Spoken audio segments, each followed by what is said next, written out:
the Ron and Brian Podcast. Get ready to fill your ears with the latest news, politics, current events, and whatever else we feel like talking about this week. And now, your hosts, Ron and Brian. And good evening, everyone, and welcome to the Ron and Brian Podcast, episode 156. It is going to be it's going to be a good night, Brian. I just have that feeling. You think it's going to be a good night? How do you feel? You think this is going to be a good night, Ron? I think it might be. More importantly, how are you doing tonight? Splendid. Absolutely wonderful. I think I've got all my faculties. I've got 10 fingers. I've got 10 toes. The link to the After Dark has been sent to our Patreon subscribers, so I know they're all going to be happy. And other than that, I'm feeling blessed. All right. Well, then let's get rolling right into it. Drink of the week. Zdrowie. Salud. Drink of the week. Sláinte. Drink of the week. Drink of the week. All right, Brian, you are pouring. You are prepared. What did you bring to the table this week? What do you think when I say Shrewsbury Lager? I think of the Shrewsbury trees that we used to climb when we were younger. You know what? I'm so ignorant that I'm not sure if that's true or not.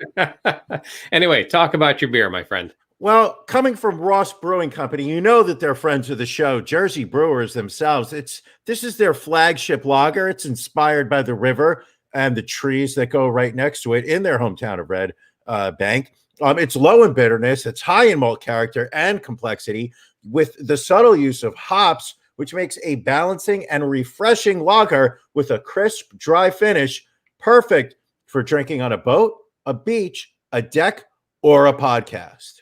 Well, very well done description. Take a well-earned sip and tell me what you think of it. Oh, that good, huh? I have to get off this IPA nonsense crap. I got to stick to lagers and pilsners. It's my jam. All right. Brian, this week I dug into the beer cellar because I knew this was going to be a special episode. So I got one of my cellared cans. This is from McKellar Brewing in San Diego. This is their Beer Geek series. It is their vanilla shake. It is an imperial stout with coffee and vanilla. I mean, take a look at this thing. It is dark like night. It is a solid. Like the color of my shirt. It's a solid. Wait for it, Brian. Solid 12% on this one. Oh, it's going to be a good time, especially in After Dark. So let me just take a sip here.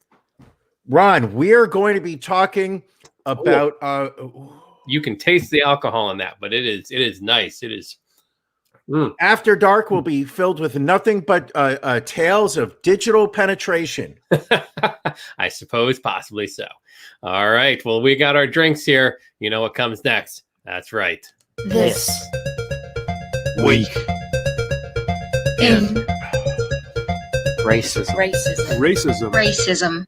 Well, Brian, I was able to keep the font at 12 and just slightly under 2 pages of racism. So let's get into it. Yes.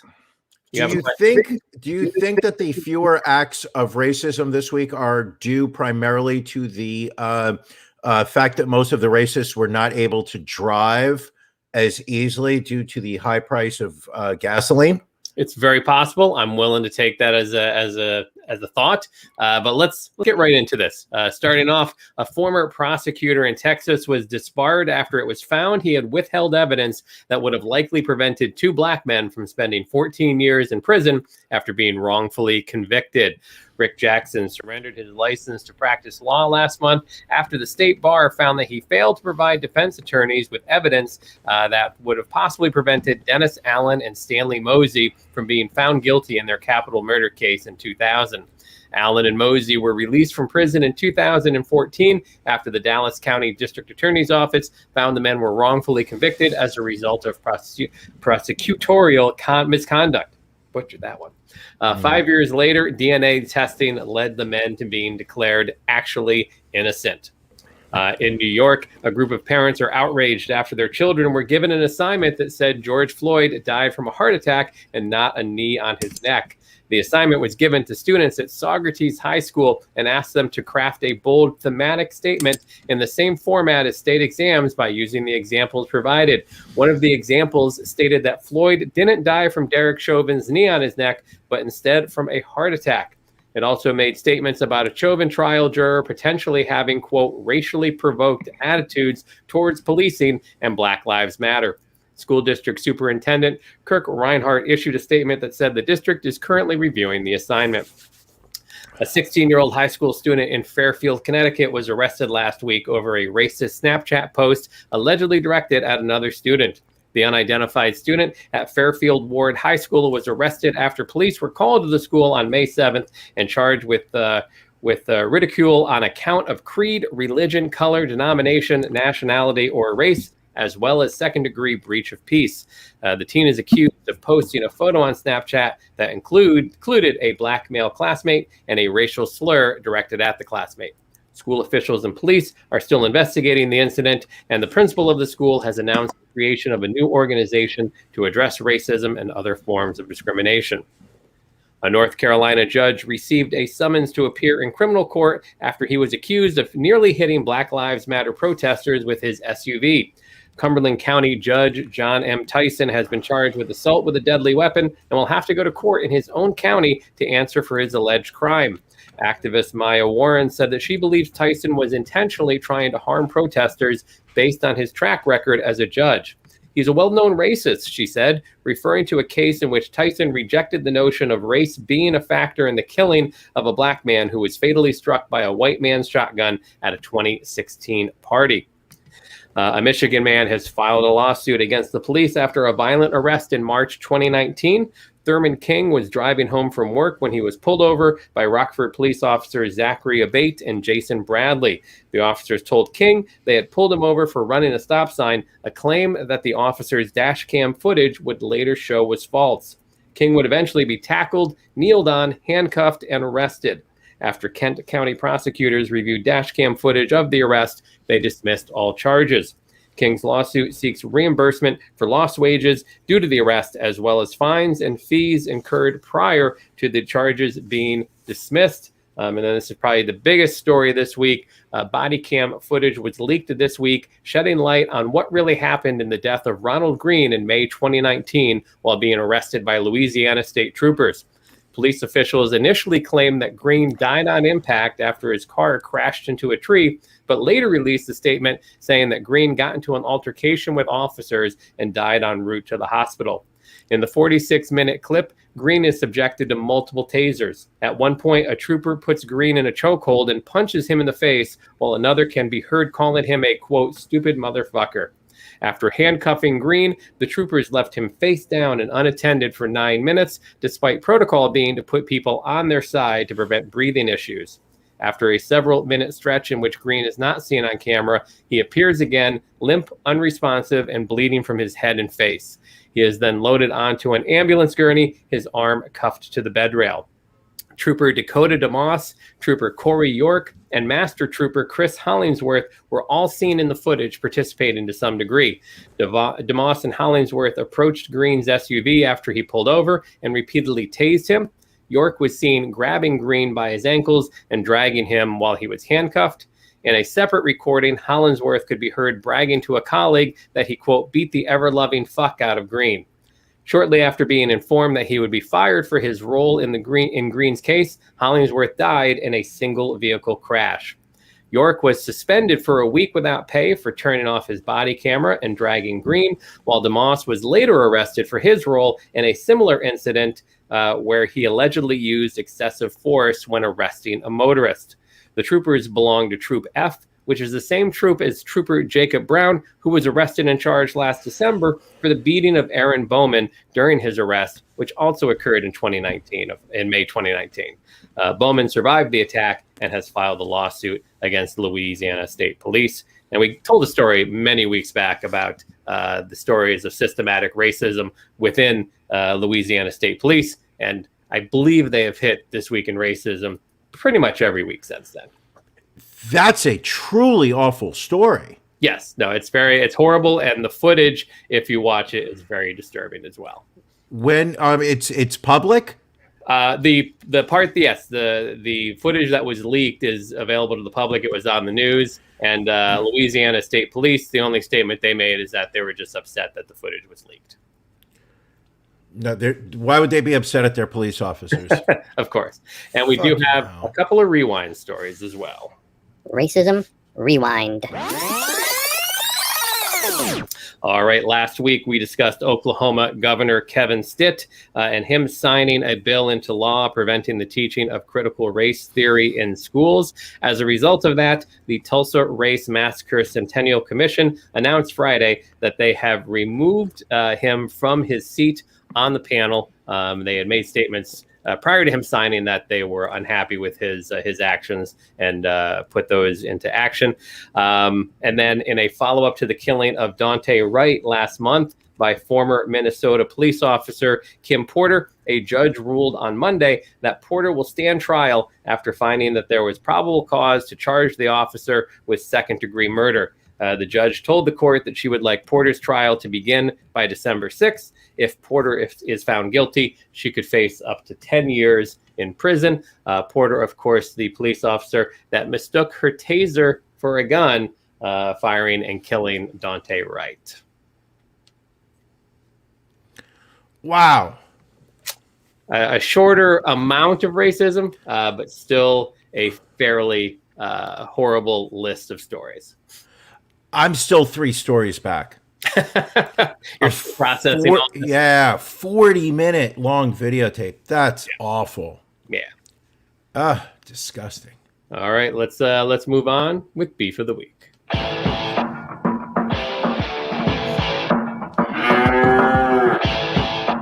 Ron and Brian's Beef of the Week.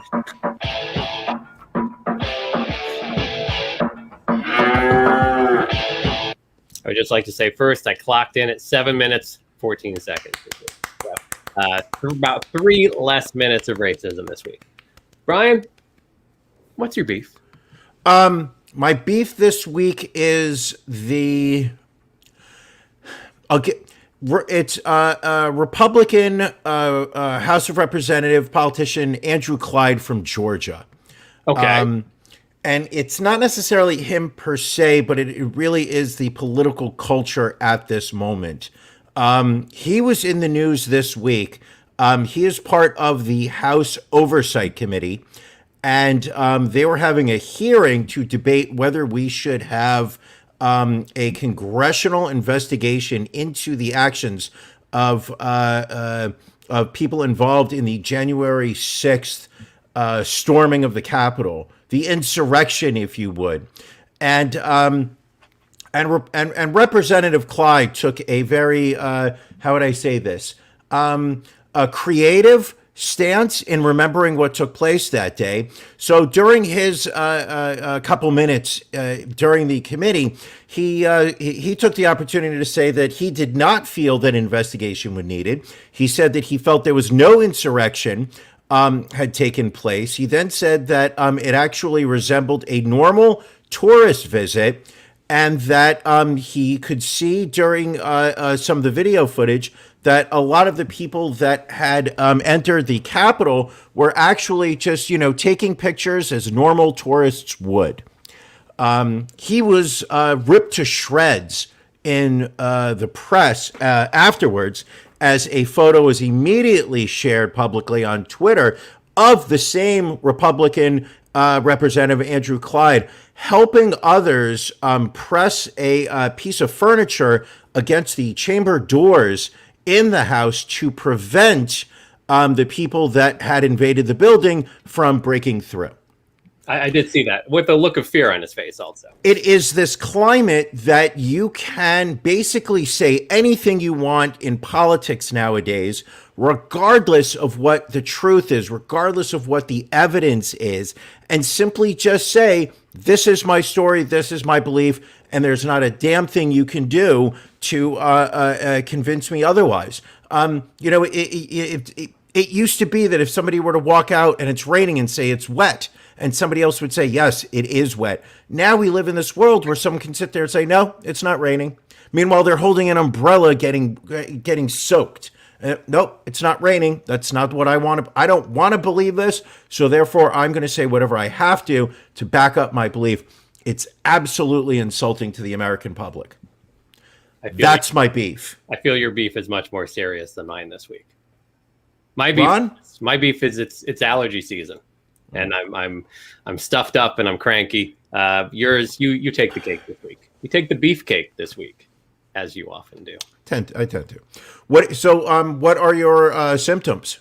Just stuffy nose, sore throat, the usual. Anal leakage? No, not this time around. That's your fall allergies. I forgot. That's leaves and whatnot. Well, forget beefs. We have a very exciting evening ahead of us. We've got a very special guest that we are excited to have joining the show from iconic hip hop group Tag Team. Let's bring him in right now and welcome BT Glenn, the Brain Supreme. Right. Thank you for joining us tonight. You guys are kind of spicy this evening.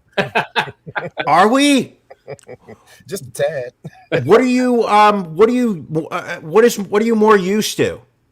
Hey man, I can roll with anything. That's the beauty of life. That's what we're looking for. Adaptability, right? So it doesn't even matter. It's all about you guys. How you doing this evening?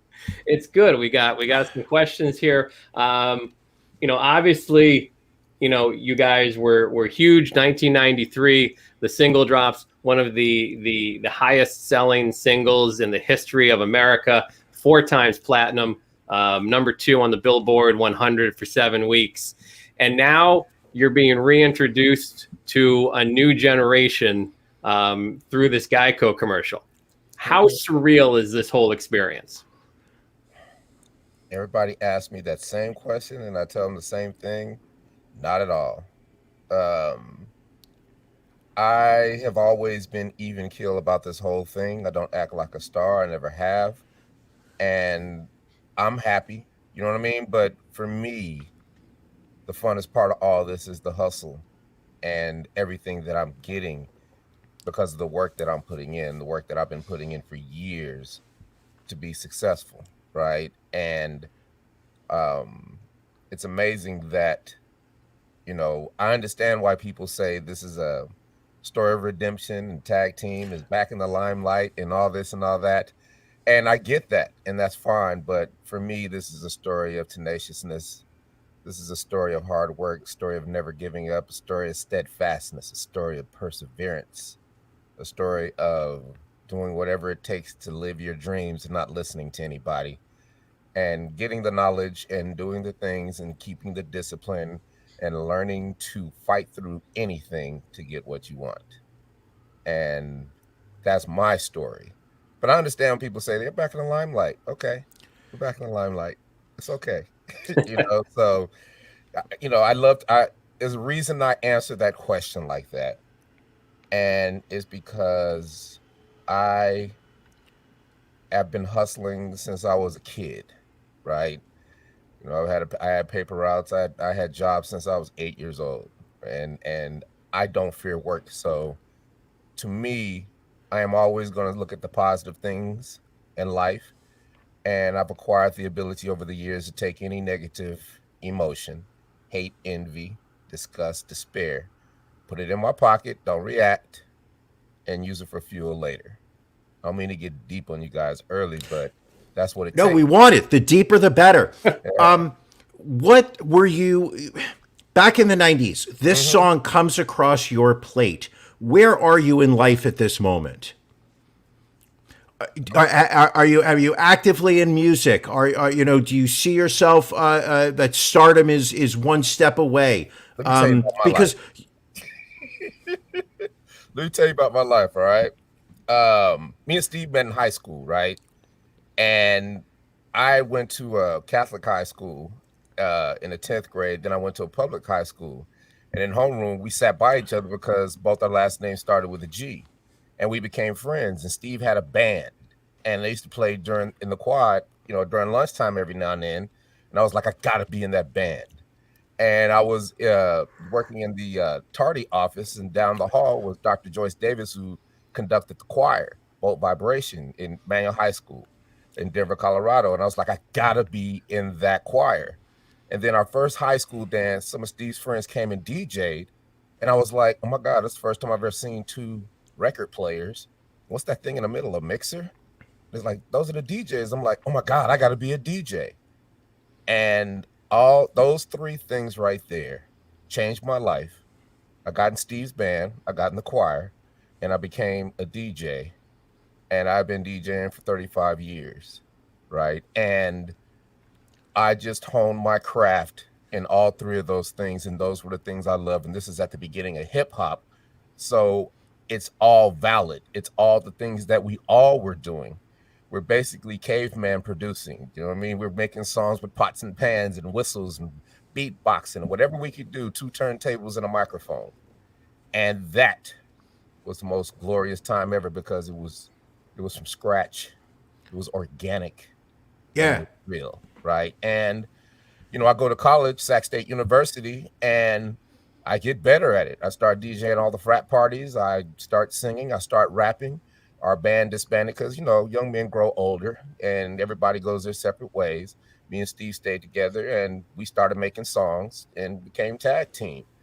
And we just honed our craft. And Steve went to Atlanta to go to school at the Art Institute. I came down to visit him, lost my mind. I went back and packed up and came right down to Atlanta. And I had a job at CNN, but they took me to a club called Magic City, which is one of the world's premier adult entertainment complexes. And the DJ was having a real bad night that evening. And I was like, wait a minute, I could DJ here. And I ended up getting a job at a strip club, and the owner had a regular club. And now you ask me what my life was. I am the head DJ of a club that has 150 beautiful women walking around butt naked, and I am 22 years old. And I am the hottest DJ in the city. And I'm friends with Deion Sanders and Dominique Wilkins and Babyface in LA and Bobby Brown, because they all come to the club and I'm the DJ. So for me, all the stardom stuff doesn't apply, because I was already a popular DJ. And I watched people rise and fall. And I watched people revel in their demise. And I said, I will never be that dude. And and another thing the club did for me is that it liberated me as a man, right? Because chasing booty wasn't the most important thing anymore, right? It was about getting the money. It was about the hustle. It was about the tactics. It was about all those things that me and my girls did together to get the money. And that's where the music started growing, because I'm in a club where I get to play my own songs. What's better than that, right? And then the girls love the song. So then, I realized we're in the Southeast. We're in the land of booty shake, bass music. And back then it was only two sides. It was, Los Angeles and New York. They controlled hip hop. So we made hip hop, but we were in the Southeast and they made bass music in the Southeast. So I went to Steve. I said, hey, we have got to make an up-tempo record. And we made Whoop, There It Is. And everybody thinks it's this big Manhattan project. And it was just a song about guys chasing women on a Friday night. Like most country songs and most songs about, that men make, period. It was a song, right? It wasn't anything that you would think that you had to put a lot into, because we had hundreds of songs. And we made the song. I had to go to work that night. I put the cassette in. And to this day, it is the biggest response on any record I have ever had. And I've been DJing for 35 years. Well, and the phrase "Whoop, There It Is" came from the strip club, correct? It was a party saying. It was like throw your hands in the air, waving like you just don't care. So when a party saying or a phrase like "Where's the beef?" or whatever, it starts going around, naturally people might start trying to make a song of it. And just so happened that everybody wanted to make a "Whoop, There It Is" song. But we did it. And because I had friends, when we dropped it, the one thing that blew it up was after I left Magic City, and we had dropped, signed a record contract, and they dropped the record. Ed Lover was a good friend of mine, and they used to do Yo MTV Raps Right. at 4:00. Dr. Dre. Yep. And he was like, "What is that record?" This was like 2 weeks before I left the club. And I was like, "That's my new record, man." He was like, "Man, give me that." I gave him a cassette. He's like, "I can't do nothing with no cassette." Right? He's like, "I need Needs vinyl." a video. No, he needed vinyl, right? Yeah. And because him and Dre used to play records while they were talking and then Yes. play video, didn't have the guests on, right? So he wanted vinyl. So I said, "I'm gonna get you vinyl." And about 3 weeks later, he came back and I met him down at the club, gave him his vinyl. And then that Monday, he played Whoop There It Is the entire show of Yo MTV Raps on No way. MTV. That's the first time. That's the first thing that blew it up. Then the second thing, 2 weeks later, the Bulls win their third championship. Mm-hmm. And you got 500,000 people in Grand Park with the Bulls on stage chanting Whoop There It Is on WGN. And if you remember, WGN was a national It television was. station like TBS. That's why everybody Yes. loves the Cubs and they love the Braves to this day. And the whole nation saw everybody singing Whoop There It Is, and then we were gone. And after we signed a contract, I left in probably like the last week of March. Within a month and a half, we were platinum. And the rest is history. Great. Now you talk about, coming up through the starts of hip hop. Earlier today in the Bronx, they had the groundbreaking for the Universal Hip Hop Museum in the Bronx that's going to be built. How does it feel having come up, through the birth of hip hop, seeing something like this, long overdue, in my opinion, starting to come to life in the Bronx? I mean, it's just one of those things that happens, right? I mean, people, as we get older, certain people get recognized for their accomplishments. Certain places get recognized for their accomplishments. And if you keep fighting and you keep working and keep learning, it's never over, right?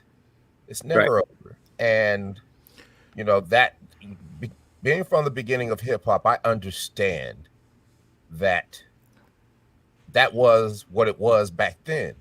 So I often get in arguments with the older cats because they think that the young people should pay homage to the older cats. But I'm like, they don't even know how to do that. What are you talking about? They weren't even born back then. They have no responsibility to us. I said, if anything, we have a responsibility to them, right? And that's how I take it. And that's why I try to help people wherever I can. And I don't tell them about, people come ask me and they say, well, what I got to do? And I'm like, I'm going to give you a folder with a book in it. Read that book and come back and holler at me. And 98% of people don't do it. Mm-hmm. But the people that do come back and they're confused and bewildered. And then I explain it to them because I know they put in the effort. And they're like, well, okay, but how does that help me? And I'm like, because they're thinking stardom, right? But I'm thinking, I am now confident that you will never get taken advantage of in the music industry like I did. And I gave you the back end first instead of the front end. The front end is the stardom and the girls and the cars and all that crap. But that ends, and it ends crashing down. And you, if you're not strong, you'll never survive. So I give you the back end. So when all that happens, what do you have at the end? You have your music publishing where you can license your song forever. It basically is a pension plan, right? And that's where the money is. And they still don't understand it because they want to be stars. Everybody wants that instant gratification. But I've done my part, right? I've given you the game. And even if somebody had told me that back in the day, they say youth is wasted on the young. I would have been like, okay, but I still would have did what I did because we are young and you think you rule the world and it feels good, right? But because we got in a legal situation, I didn't quit. And I didn't become bitter. I looked at the glass half full as opposed to half empty. And I knew that we had a forever hit record because I'm looking at Will Ferrell dance on a table to my song in Elf. So now I know Whoop There It Is evergreen. It's my responsibility to get my money, just like it was in the club. And I've developed tactics over the years to always be able to make money because I'm a hustler. I love work. I love it to be hard. Because I know nobody else is going to want to do it. and all you got to do is just not quit. It's that simple. And the thing is, you guys didn't quit. You know, a lot of people are saying, "Oh, you know, you came out with this hit in the '90s. We're seeing you now again with this recent Geico ad, which we'll address in a second." But in so many ways, you know, you continued working and performing. You Yeah. know, for the past 20 years, it's not as if you guys decided to you know, retire to an old age home and No, drink lemonade on a porch. no, man. You We guys did. have been performing to arenas, to Yeah, halftime shows. That's our bread theaters. and butter. Yeah, NFL halftime shows and NBA halftime shows. Do 5 or 6 of those a year, and they're very lucrative. I You would can go imagine those alone. are. Yeah, and all we gotta do is go sing the song, right? And I mean, I've been very blessed, and you know, we were caught up in a legal, we're caught up in a legal battle, right? The record company went bankrupt. Another record company bought it out of bankruptcy, but they took something that wasn't supposed to be there. So now both record companies are fighting each other. I can fight one record company, but I can't fight two. So I decided, hey man, become a paralegal. So you can always you get all the discovery. You can start building your case as you go along, because this is going to take a while, but you will have your day in court. Now, all I did was organize everything. I kept up on the cases.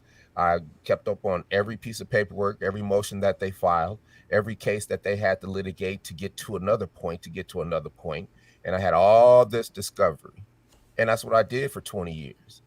Right. And I'm glad I did it because I'm different. I think differently, man. I'm not going to be sitting here with a pity party and like, man, I can't believe I signed that contract. And I'm not going to do that. There's enough stuff to beat yourself up about, you know, the things that you've done in life. And even then you get to live long enough, and you get to, you know, you hustle long enough, and you learn some things. You realize that there are no mistakes and there are no missed opportunities. Sometimes you're just not ready. Right? Sometimes you're just not ready. And I look back on all the things I used to beat myself on. I'm like, you're doing all those things now. I'm an actor. I'm a voice artist. I'm an SEO specialist. I was a licensed commodities broker.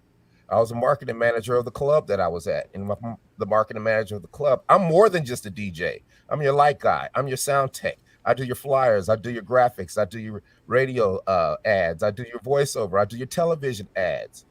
I do everything. I make myself invaluable, because making yourself invaluable is what teaches you and gives you the tools to get to the next thing.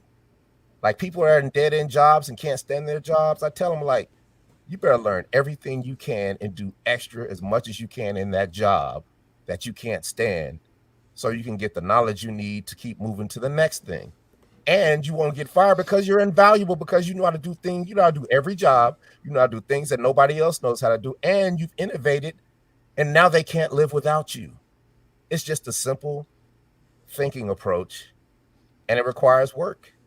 Yes. I do all that extra work. I was like, okay, well, you're going to sit and suffer while That's called work ethic. That's work ethic. And That's then work all ethic. these things that I'm doing while I'm the marketing manager, I start liking. I was like, hey, I like voiceover. Let me start training for voiceover for real, because I want to be the voice of This Wednesday on NBC. That's what I want to be. Right. And that's what I am now. You see what I'm saying? Like all these things that everybody's telling me, well, you ain't making no money doing it. Well, you got your tentacles all over the place. Well, you know, you live long enough, all those tentacles become one, and they serve you. And they tell me, DC, you're jack of all trades, master of none. Yeah, but if you live long enough, hustle hard enough, don't quit, and learn how to learn those same trades, you become masterful at. And they all serve you, right? And they elevate you in ways you never could have imagined, because when you plant seeds, you don't know what type of seeds you've planted. You don't just sit there and be like, okay, seed, grow seed, grow. Oh, wait a minute, this seed don't work. I quit.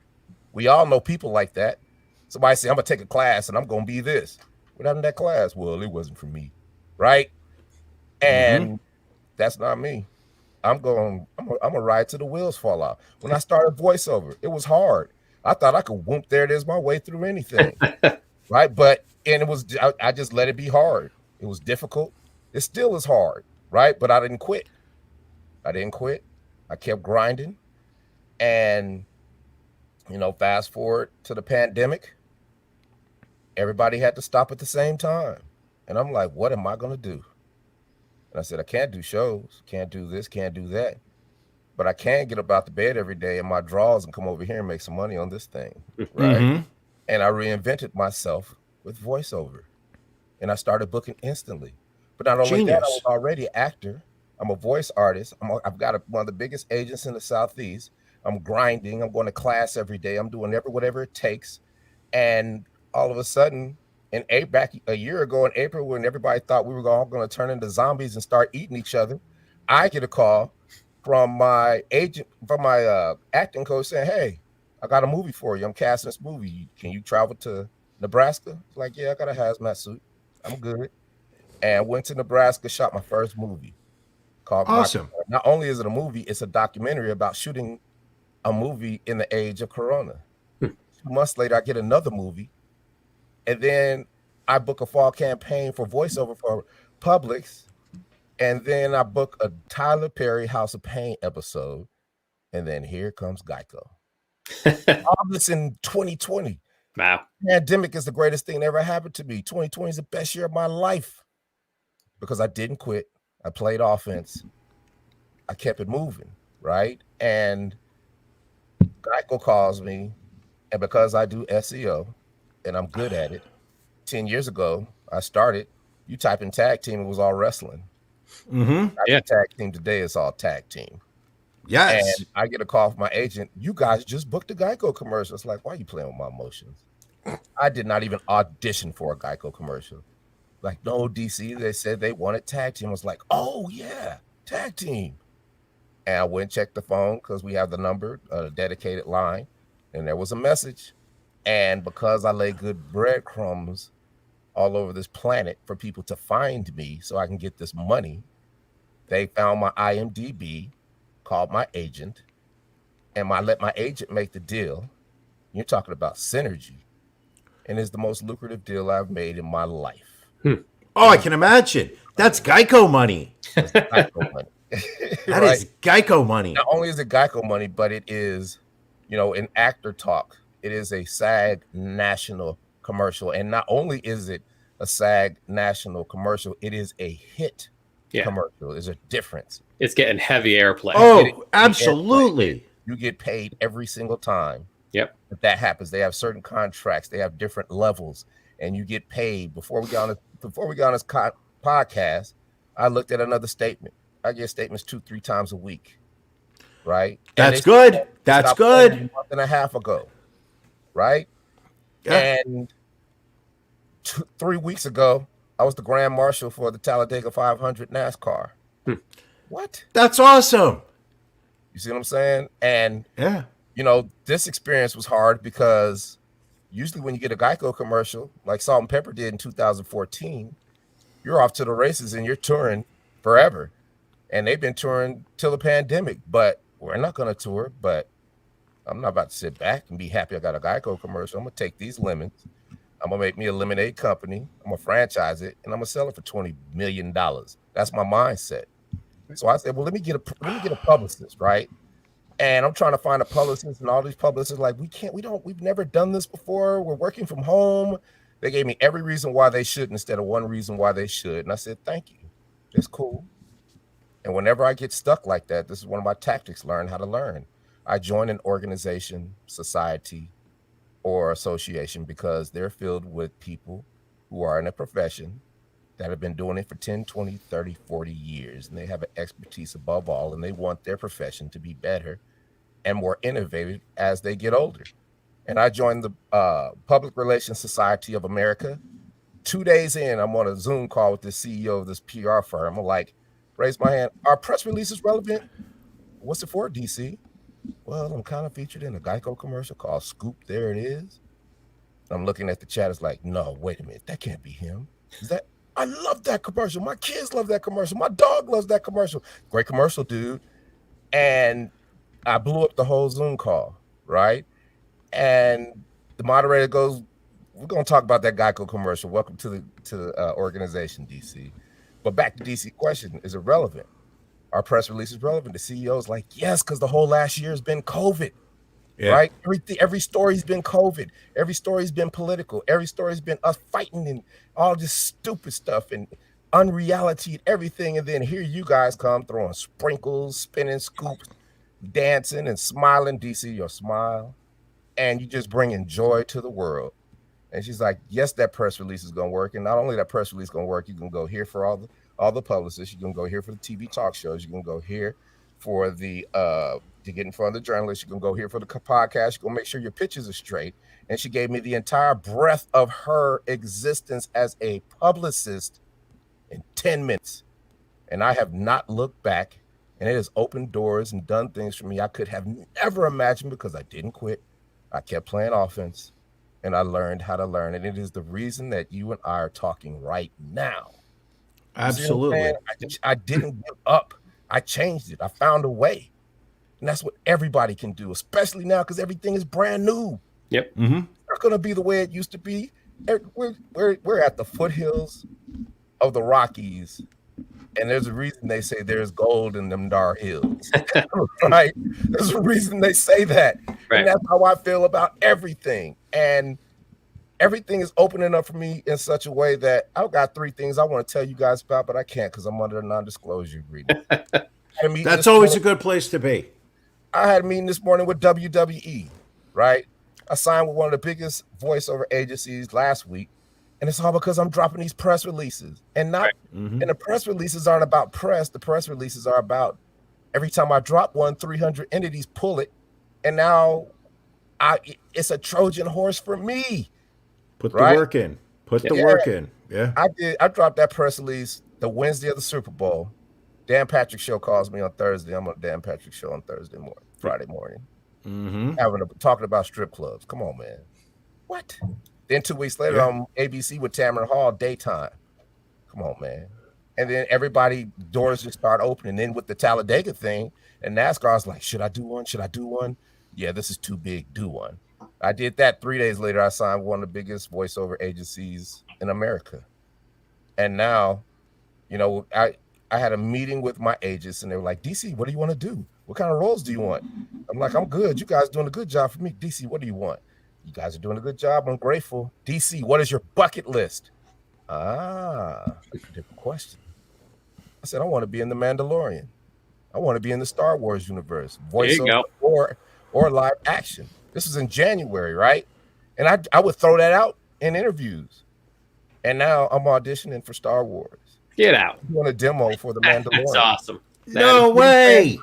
I didn't expect. That's awesome. I didn't expect anything from it. It's not a quid pro quo. You don't do things and be like, it's got to work for me, or I got to have it. I don't even do that. I just do it. I throw it out there. If it comes back, it does. If it doesn't, I keep it moving. And I guarantee you that I am not going to leave this earth regretting that I didn't do something. And that's where the pandemic just changed my whole thinking. That's what Geico did for me. Yeah. Changed my whole way of thinking because I do 5 or 6 of these a day. And because I'm so grateful that you guys even had me on, I get to sit here and talk to people. And I get to have ideas, and we get to hash things out, and we get to inspire each other and listen to each other and figure things out and just marinate in positivity that can make all of our lives better.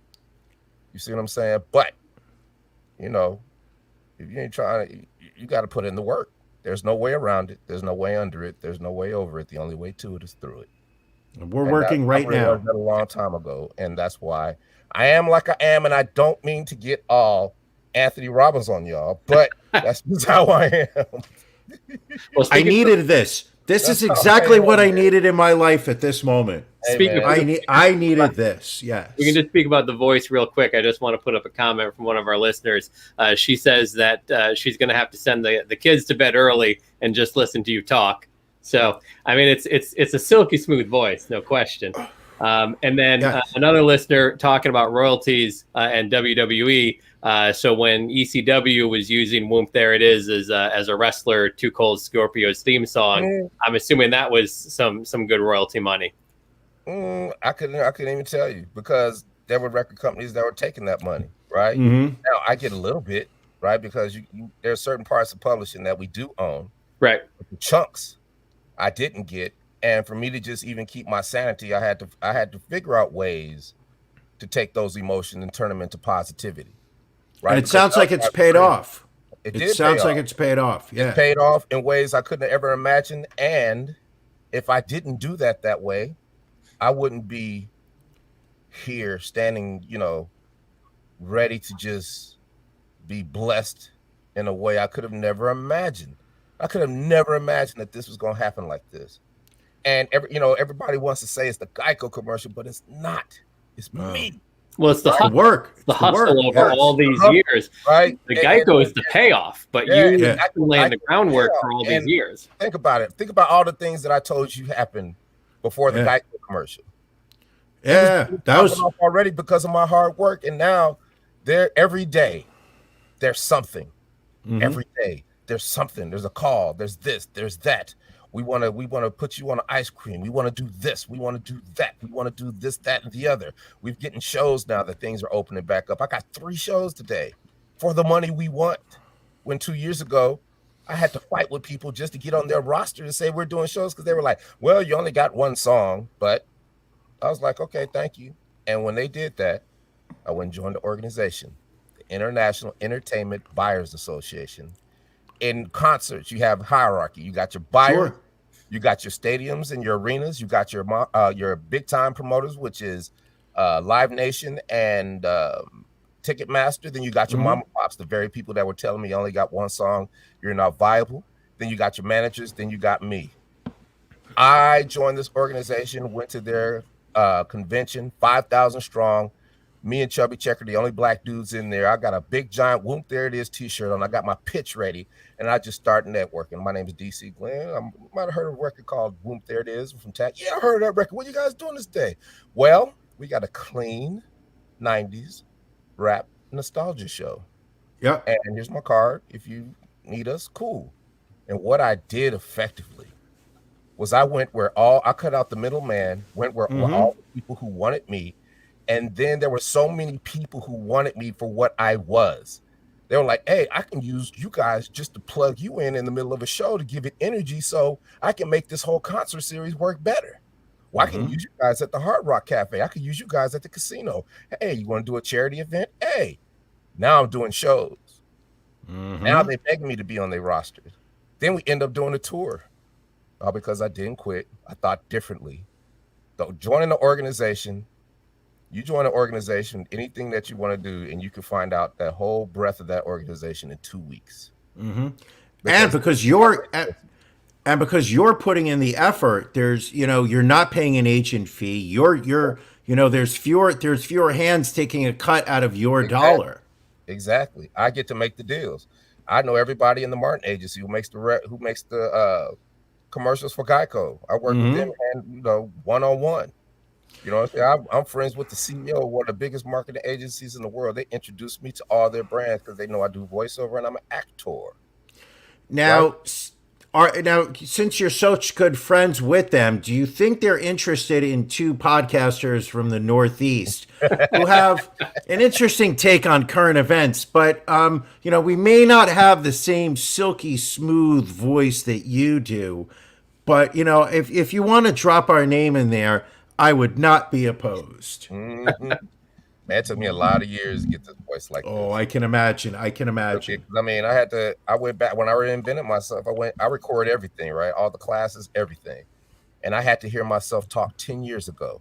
Like you'll hear yourself and you'll hear little pieces, but I had to hear actual 42-hour sessions of me talking and bullshitting my way through voiceover. And it was heartbreaking, right? Because I realized that it was me getting in my own way. I thought it was the teachers and the coaches, and I was being trained by the best. But it was exhilarating because I was like, wait a minute, I know what they're talking about now, right? And sometimes it takes time to hear something for it to click. And I said, let me do this first voiceover over that's making me cringe and almost throw up in my mouth. Let me do this over.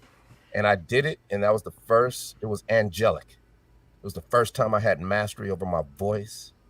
And that's when I started booking like crazy, because at that time everything was, we're all in this together, COVID, right? That's when every commercial was like that, Right. right? And Yeah. it just set things off in a way that, that was one of the best. That was one of my most brilliant ideas, is just to stop and just say, reinvent yourself, go back and do it the way you were supposed to do it, and the way you know how. And I did. I spent that first couple months doing that, and I have not looked back. And that is what my life is dedicated to doing, is correcting all my mistakes, and correcting all my mistakes and fulfilling all those missed opportunities. And now I've got tutors for everything. I've got tutors for music production. I got tutors for music theory. I got tutors for video editing. Anything I want to learn, anything I want to do, I got a tutor for it, because half of these teachers went back to the schools, and half of the teachers said, I'm not about to go back and be with them nasty ass kids. But what they did is they went and signed up for all of the tutoring sites. So now that same class that they would get $60 a day to teach in a public school, they're getting $60 an hour to teach one student. They changed their whole paradigm. Yep. Yeah. There's gold in them dar hills. I can't say it enough, right? There's always money out there. There's always money out there. Especially now. And, now I just, I heard what you guys were talking about, right? Before. And, I know a lot of people who try to argue with me about things, and I just let them argue, because I love being wrong, right? Yeah. Because this is what being wrong does for you.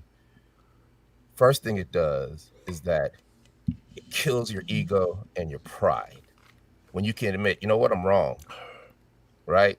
And even if I might not be wrong, I'm still going to say I'm wrong, because it kills my ego. It takes my ego and my pride out of it. Mm-hmm. But the people that will argue you down and keep going down that rabbit hole, and that rabbit hole is deep. And then you're just listening to them tell you things that they know isn't true, but they're doing it just to win the argument. And you let them do it, because now they're so deep in that rabbit hole, that's their reality, and they are truly lost. And there's nothing you can do about it. And if you argue with them, you're going to be drugged down right with them, just like a crocodile grabs one of them damn zebra and pulls them underwater, right? Avoid negativity. Avoid. I've said it for years. Avoid negativity. And what you do, being wrong is the path to being right, and you'll never be wrong at that again, right? And you think differently. Like everything, anytime somebody gives me an excuse or gives me a problem, I'm like, thank you, because now I get to make solutions for those excuses and problems, right? There was this girl, she's an actress. She's like, DC, I did this audition and I worked all week, and the camera didn't work and I couldn't turn it in, and she was distraught for the whole weekend. I'm like, you're telling me the glass half empty version. What's the glass half full version? She's like, what? I'm like, what's the good part? I don't know. Tell me. And I'm like, oh my God. I'm like, you didn't even think about the solution? I said the good part is the glass half full part of this is you did the work. Who cares about that audition? You did the work. You're better actress this week than you were last week. So anytime people come to me with problems, I ask, what's the solution? Huh? What? They're just bitching. I'm like, what's the solution? You got tons of problems. What's the solution? What are you talking about? And I'm like, look, what I do is I think of the most fantastical, far-fetched, pie in the sky solution, right? And it's there. Almost like if I had said I'm going to be in The Mandalorian in Star Wars, you would have looked at me like I was crazy, right? But you think of that, and that's your vision, and then you work your way back to practicality. You've made yourself a business plan just by daydreaming, because you're working your way back. You're not just saying, I want to do this, and then nothing happens. You're saying, okay, so what could I do if I come back here? Okay. What does it look like if I'm here? What does it look like? Oh, wait a minute. I'm doing that now. I'm halfway there. Yeah. Now you got the other steps you need to get to where you want to be. And that's what I do. And that's why I continue to be successful just in a simple sense. It's just as simple to keep my sanity and staying away from all that negativity and push forward, because you only get one life and you got a choice. That's what people understand. You got a choice. So if you mean to tell me you're going to choose to be like that, you're going to choose to believe some crap that you know is not true and you know better because of power, when you can have all the power you want by being positive and being righteous. I love it. I absolutely love it. What a great story. We appreciate you. We appreciate you coming on. You've got a website, tagteambackagain.com. I mean, check out that site, people. What should people be keeping an eye out for right now? Sprinkle. We love it. We love it. Thank you for joining us. No, I'm in Philadelphia. They always say Jimmy's here, but I'm with you on the sprinkles. Exactly. Hey, man. Good. I appreciate you guys. Thank you for having me. Thank you for coming on. We'd love to have you back. With us. Take care. Take care. Thank Bye-bye. you. That was fantastic. What an awesome interview. Clearly our best interview. Yeah, without that, I would say that our best interview previous to this, Scott Kingsley. Yes. This was just blew Scott Kingsley out of the water. First off, the voice. As was mentioned by some of our female listeners. And out of respect, I'm agreeing with it. I don't even know where we go from here. Oh, I would like to give one of your... somebody asked, I saw a comment earlier, if we were going to have time to do a What Would Ron Do? Oh, well, fortunately... And there is time for What Would Ron Do. There is time? There is. I'm so glad. We've got time. Okay, I'm so glad. Ron, and as new listeners, new viewers to the podcast every week, are the question is, what is the bit? What Would Ron Do? And that is basically, I present Ron with a scenario of something that happened to me over the past week. And Ron tells me how he would have handled it. I think it is fairly well established that I have made some bad decisions in life. My thought process isn't necessarily right. Not the best at times. No. Okay, so here is the scenario. I went to visit a friend of mine this weekend who has 2 dogs. Okay. I brought my MacBook Air with me because I thought this, I would need to use my computer at some time over the weekend. Right. Whether on the train or whatnot. So as the night is progressing, he and I come up with the idea that we are going to order UFC 262 pay-per-view. Makes sense. However, he has a smart TV, and I can't figure out how to order the pay-per-view on his TV. But he has an Apple TV, and I have an Apple laptop. So I figure I'll order it on my laptop in the web browser, and then I will screen mirror to his television. Okay, makes sense. So I, using the magnificent advantages of technology, set that up. We are watching the UFC pay-per-view.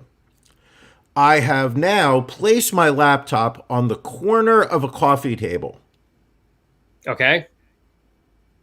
That I feel like this is setting up for disaster, but go ahead. Yes. However, I want to give you all facts as they are included in it. Okay. So parts of the laptop are hanging over the edge of the coffee table. Most of it, and I would say at least 2/3 of the laptop, are on the coffee table. The edges are sticking out over it. Okay. My friend has a Spuds McKenzie-like dog named Winston. Love this fucking dog.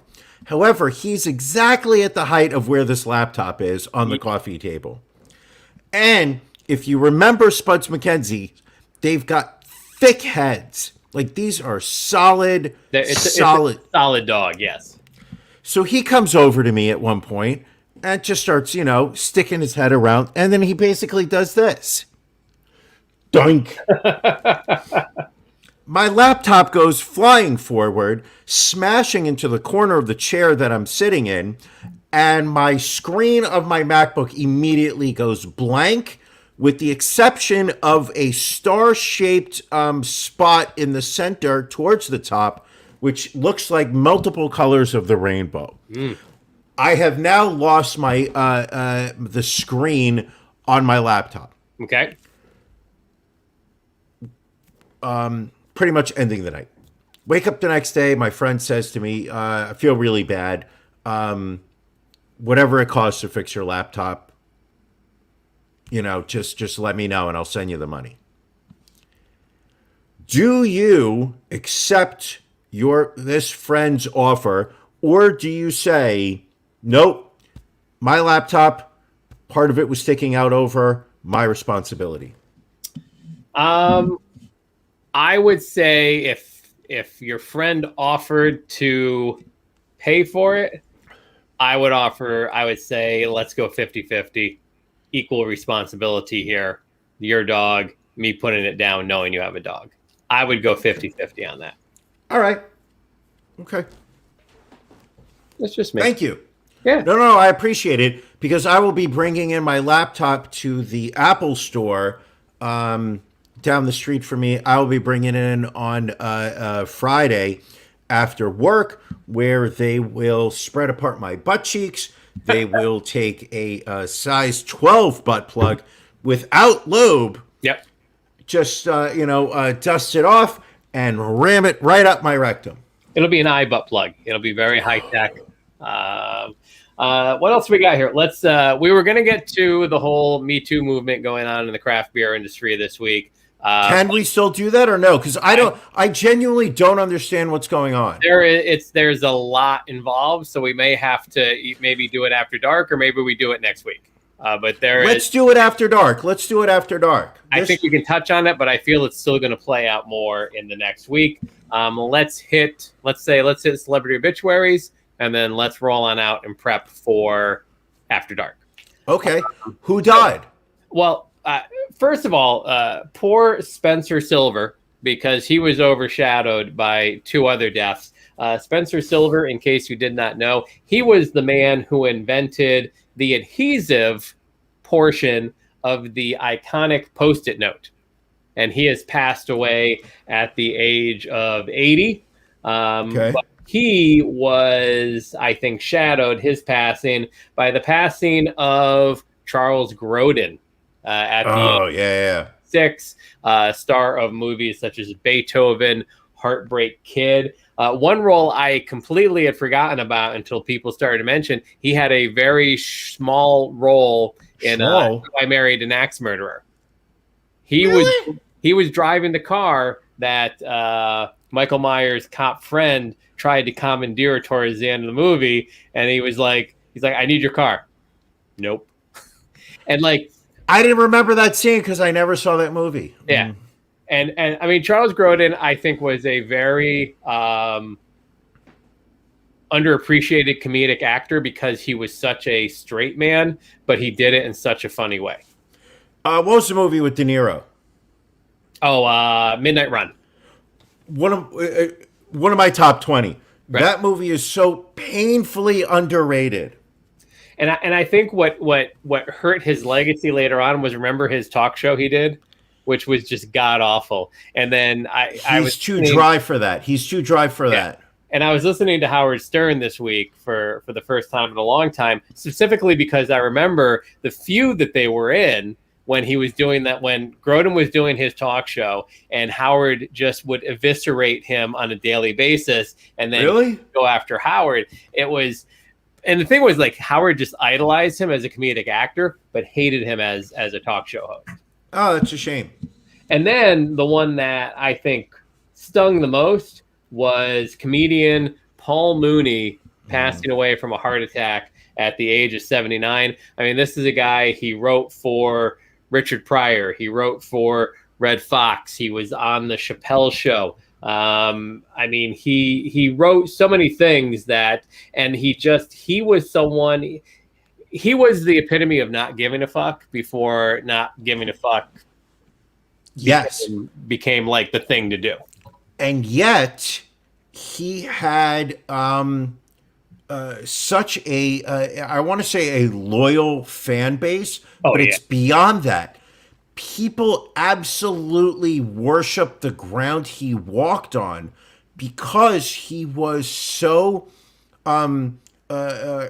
uncompromising with what he wanted to be. Right. He would tell jokes that would walk half the room. And the stories you hear, he would get up there and he would literally start targeting people in the audience, and they would get up and leave.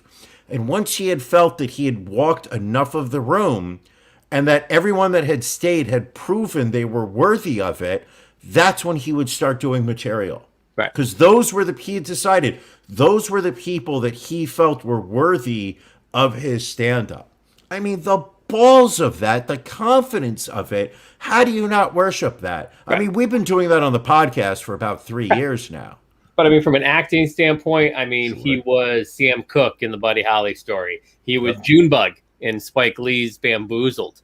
From a writing standpoint, he wrote, Richard Pryor's semi-autobiographical movie, JoJo Dancer, Your Life is Called. He wrote for In Living Color. He created the character for Damon Wayans, Homie the Clown. No way! He created that character, one of the most iconic creations in sitcom. Homie don't play that. And then he goes on Chappelle's Show and he does what did he do? He did Negro Damas was one and Ask the Black Man. And the Ask the Black Man was such a genius bit. Killed. Just absolutely. Well, I don't think you want to say that he killed because he's actually dead right now.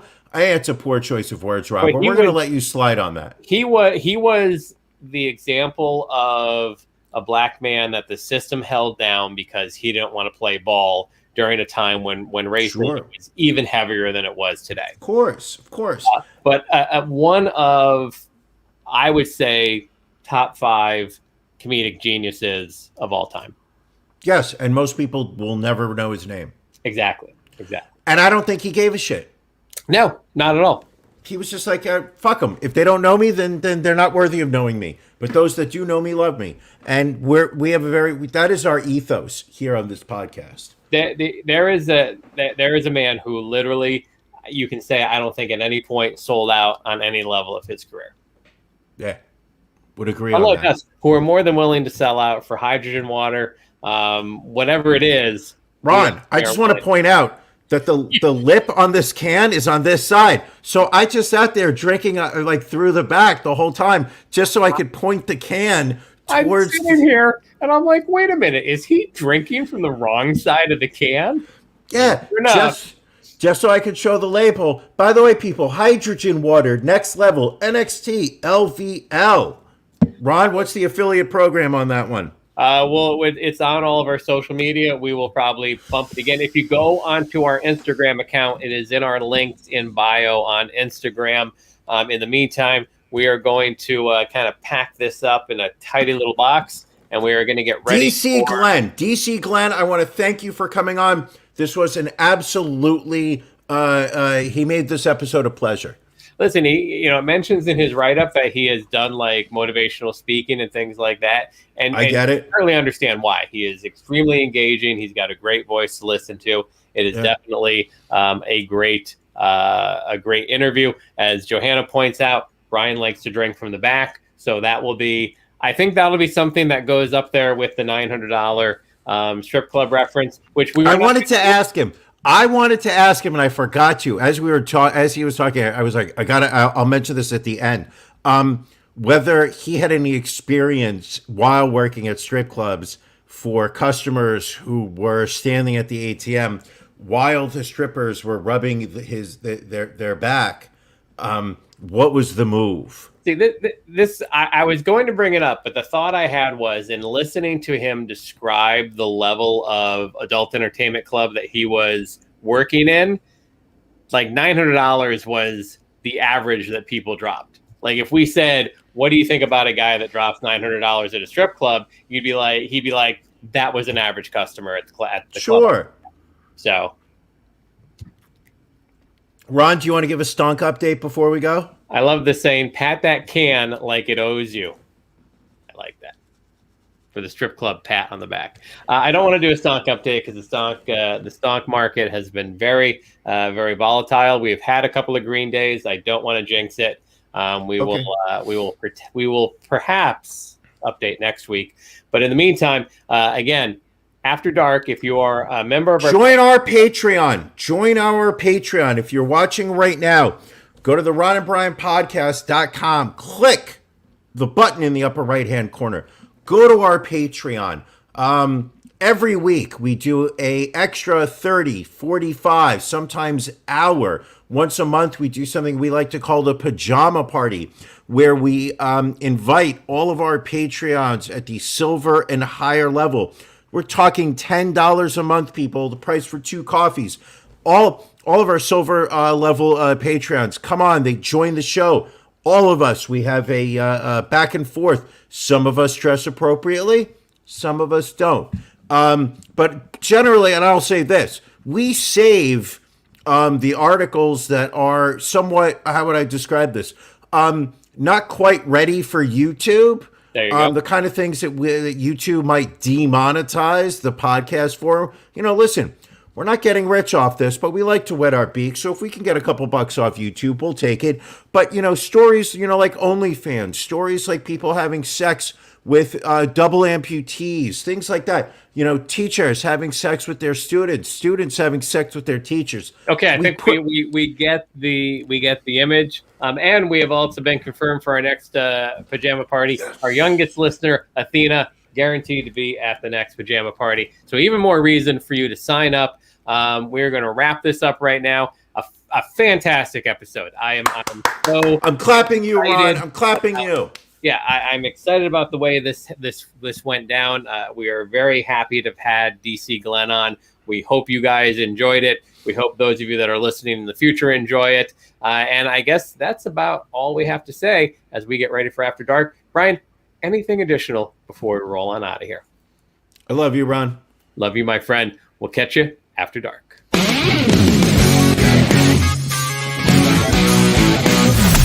Thank you for joining us on the Ron and Brian podcast. We're live each week, Thursday nights at 8 p.m. Eastern Standard Time on YouTube, Facebook, and Twitch. You can find prior episodes, links to our social media, and everything else Ron and Brian at ronandbrianpodcast.com. See you again next week.